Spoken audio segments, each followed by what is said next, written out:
Messieurs les maires, mesdames et messieurs les élus, mesdames et messieurs, c'est avec grand plaisir que je vous reçois ce soir pour notre traditionnelle cérémonie des vœux de la municipalité. L'année qui s'achève fut une année riche en activités. D'abord en 2010, nous avons réalisé beaucoup de travaux. L'achèvement du centre social, inauguré en décembre, appelé l'Espace, à la place du logement de la Poste. Nous avons recruté notre directeur Franck Bourdelas, qui est ici, et derrière, qui donc a la lourde tâche d'écrire le projet social d'ici le mois de juin, en partenariat donc avec le Conseil général, la CAF, la mission Avenir Jeune et l'ensemble des personnels qui travaillent et des bénévoles qui travaillent autour de l'action sociale, que ce soit le cyberemploi. Nous avons des bénévoles qui sont des conseillères municipales, mais aussi des bénévoles qui sont autres, qui viennent même d'autres communes, dont une qui vient d'ailleurs de Fontenay-sur-Eure. C'est donc un grand plaisir d'inaugurer cet espace qui a été l'achèvement de 2 ans de réflexion et quelques mois de travaux. C'est pour nous une partie de notre action sociale qui se met en place, une autre partie, après avoir pendant des années travaillé sur l'action envers l'enfance et la jeunesse, comme vous le savez tous.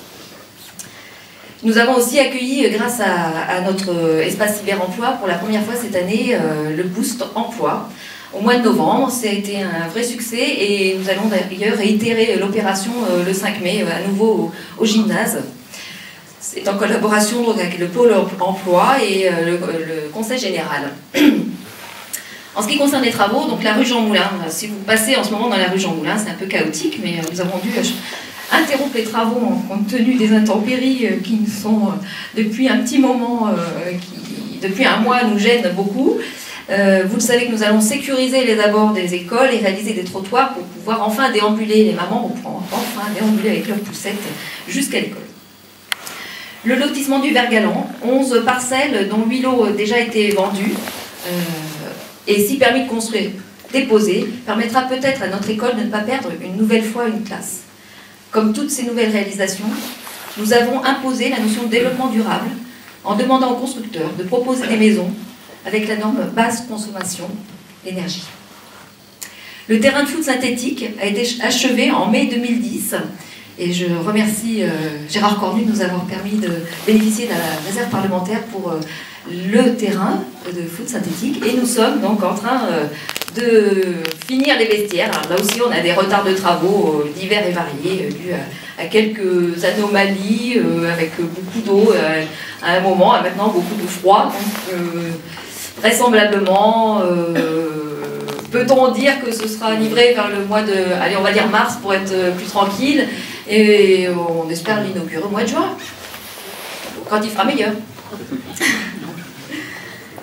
Un remerciement aussi aux bénévoles ainsi qu'à la permanente de la médiathèque pour la richesse et la qualité des programmations, des expositions tout au long de l'année que vous avez pu apprécier pour ceux qui sont venus participer à ces expositions. Pour ce qui concerne notre communauté de communes Val-de-l'Eure, en 2010, le centre de loisirs de Bailleul-l'Évêque a ouvert ses portes aux vacances de Noël. Donc c'est une inauguration qui a eu lieu aussi en décembre, l'aboutissement de plusieurs années de réflexion et de travaux, et je pense un établissement de qualité pour cette commune qui peut bénéficier des investissements importants qui ont été faits par la communauté de communes du Val-de-l'Eure. L'amélioration de la qualité de l'eau potable a été un des objectifs forts tout au long de ces années, et Michel Charpentier, qui n'est pas là ce soir, vice-président chargé de l'eau et de l'assainissement, a eu la lourde tâche de mener à bien tous ces projets. Des travaux importants d'interconnexion des réseaux d'eau potable sont achevés et la nouvelle station de pompage de Fontenay est en fonction. Et là aussi, il faut croire qu'en décembre, il y avait matière à faire beaucoup d'inaugurations parce qu'elle a été aussi inaugurée au mois de décembre. Donc c'est une vraie réussite. Et pour ceux qui ne bénéficient pas de l'assainissement collectif, un diagnostic est engagé qui permettra de prendre des décisions quant au devenir des installations existantes. Donc, vous verrez passer et vous aurez la visite de l'entreprise Veolia qui viendra vérifier ces installations pour savoir si elles sont conformes et pouvoir donner ensuite des préconisations pour améliorer ces installations. Mais la communauté de communes n'est plus. Depuis le 31 décembre 2010, nous avons fait le choix l'année passée, de fusionner avec Chartres Métropole au 1er janvier 2011. Et depuis hier soir, un nouvel exécutif a été élu. Gérard Cornu et moi-même avons eu le privilège d'être élus vice-président hier soir, et nous continuerons à défendre nos territoires ruraux. Et je m'impliquerai, comme je l'ai fait jusqu'ici, dans le développement des services de l'enfance-jeunesse à l'échelle d'une grande agglomération qui représente 10 fois plus que notre communauté de communes, et même peut-être même 12 ou 13 fois plus que notre communauté de communes d'hier. Saint-Georges, c'est aussi la vie associative riche et un tissu économique sain. Merci à vous tous. En 2011, afin de résoudre les problèmes d'écoulement des eaux pluviales, nous irons faire quelques travaux du côté de la rue des Acacias, qui sera restructurée, et nous en profiterons pour enfouir les réseaux. Encore des travaux dans le périmètre de l'école, mais bon, ce sera fini, après on en aura fini l'ensemble de ces travaux. Le démarrage enfin des aériaux. Le permis d'aménager est en cours. Nous avons choisi la CEDEL pour nous accompagner dans cet aménagement. Un quartier à vocation développement durable. Un long travail avec les cabinets d'études nous a conduit à un projet ambitieux tourné vers l'avenir, avec la création de nos paysagères et d'un parc. Nous avons traité les problématiques d'écoulement des eaux, de biodiversité, de circulation douce, et donné des objectifs ambitieux en matière d'économie d'énergie. Eure-et-Loir Habitat nous accompagnera dans la réalisation des logements sociaux. Nous leur avons demandé de répondre à notre désir d'accueillir des personnes âgées ou à mobilité réduite. 25 à 30 logements, du T3 au T4, seront réalisés en continuité avec le cœur du village, et dans le même esprit d'ailleurs architectural que le cœur du village. Et nous ouvrirons dès juin une première tranche de lots individuels. Nous souhaitons également trouver un partenaire afin de développer du logement senior. Nous continuerons à soutenir nos associations financièrement. Les industriels, commerçants et artisans désirent s'installer sur notre commune. Nous avons approuvé la réalisation d'un nouveau parc d'activités sur la vallée Renault que nous commercialiserons en 2011. En 2011 également, nous étudierons la restructuration de la place de la République et des rues de l'Église et de la Libération pour un objectif de commencement de travaux en 2012. Enfin, nous allons réaliser, en partenariat avec la commune de Fontenay-sur-Eure, une piste cyclable reliant le rond-point de Pontrange-Fétu à la gare de Lens. Je remercie les présidents d'associations ainsi que leurs bureaux qui s'investissent au quotidien pour que Saint-Georges bouge. Et c'est souvent l'image qui est attachée à notre commune. C'est grâce à vous. Une pensée particulière pour les cyclos qui ont eu en octobre 2010 à organiser un challenge régional à Saint-Georges qui a permis de faire découvrir notre patrimoine culturel et naturel.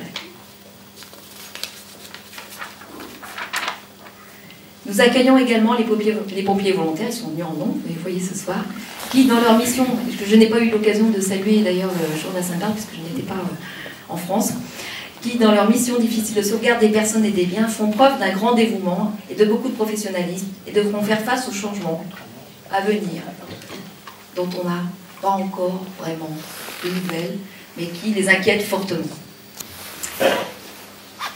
La vie d'un village, c'est aussi ses écoles et leurs enseignants qui contribuent à l'éducation des enfants et les personnels et services qui lui sont rattachés.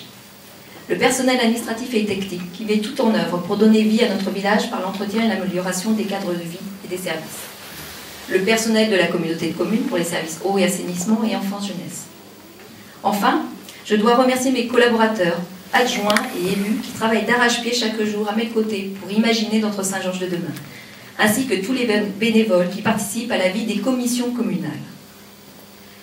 Et je voulais finir mes propos en vous présentant des nouveaux venus dans notre commune. Alors je vais demander à nos nouveaux venus, ceux qui y sont, de venir jusqu'ici pour que je puisse les présenter.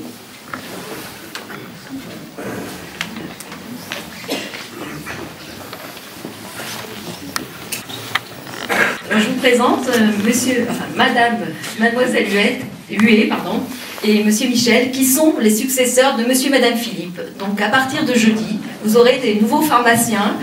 Ce seront monsieur Michel et madame Huet qui ont repris la pharmacie Philippe et qui vont nous accompagner, j'espère, pendant de nombreuses années. Monsieur et madame Philippe donc, nous ont quittés.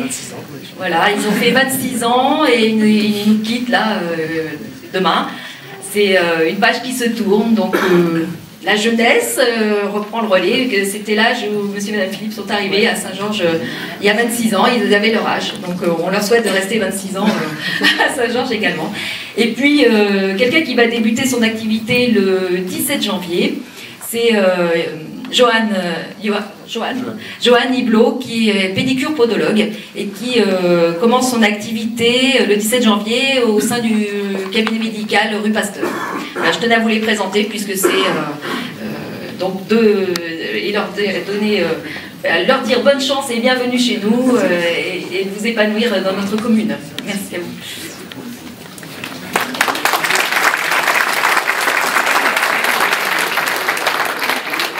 Je vous adresse au nom du conseil municipal tous nos vœux pour l'année 2011, que l'année soit heureuse et pleine de joie dans votre vie de famille, de prospérité pour vos entreprises et de bonne santé et de réussite en tout genre.